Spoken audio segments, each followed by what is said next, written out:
শুভ নববর্ষ। শুভ নববর্ষ। লগ্নটাই হচ্ছে দেখতে। হ্যাঁ, এটা ঠিক কথা। শুভ নববর্ষ সবাইকে। সবাই খুব ভালো থাকো, সুস্থ থাকো আর খুব ভালোভাবে এই বছরটা কাটাও। আমি নববর্ষের প্রথম দিন সকাল সকাল পার্সেল রিসিভ করে শুরু করলাম আমার দিনটা।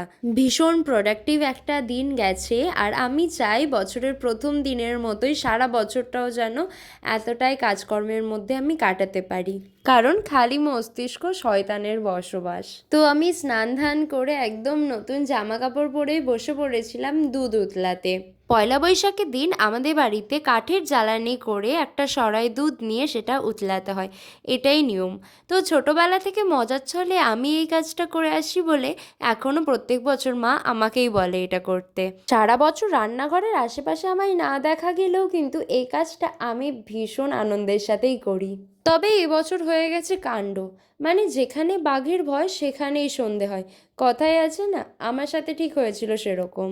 একেতে আমি ছিলাম ভীষণ তাড়ায়, সাথে ওখানে বসে ঘন্টার পর ঘন্টা কেটে যায়, তবে দুধ উতলায় না। তো আমার অবস্থা হয়ে গেছিলো পুরো খারাপ, আর সাথে ছিল গোগো।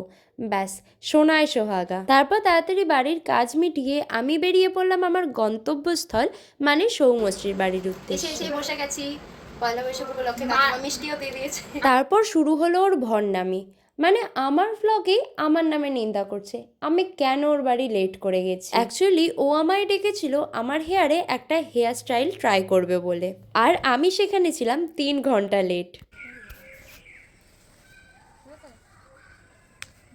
কি সুন্দর হেয়ার স্টাইল করতে এসে আমাদের দুজনেরই ব্যবসা বাঁচিয়ে নিয়েছি আমরা। ওর হেয়ার স্টাইল করে নিয়েছি, আমি শাড়ি পরে আমার একটা ডান্স ভিডিও শ্যুট করে নিয়েছি। We are so hard working. See, আমরা আজকের দিনেও কাজ করছি। আজকে নববর্ষ। আজকের দিনেও আমরা কাজ করছি।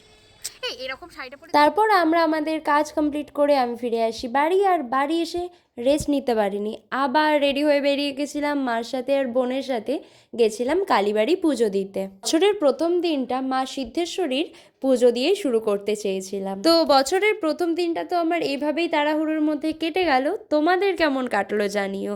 দেখা হচ্ছে আবার নেক্সট ভিডিওতে, ততক্ষণের জন্য বাই।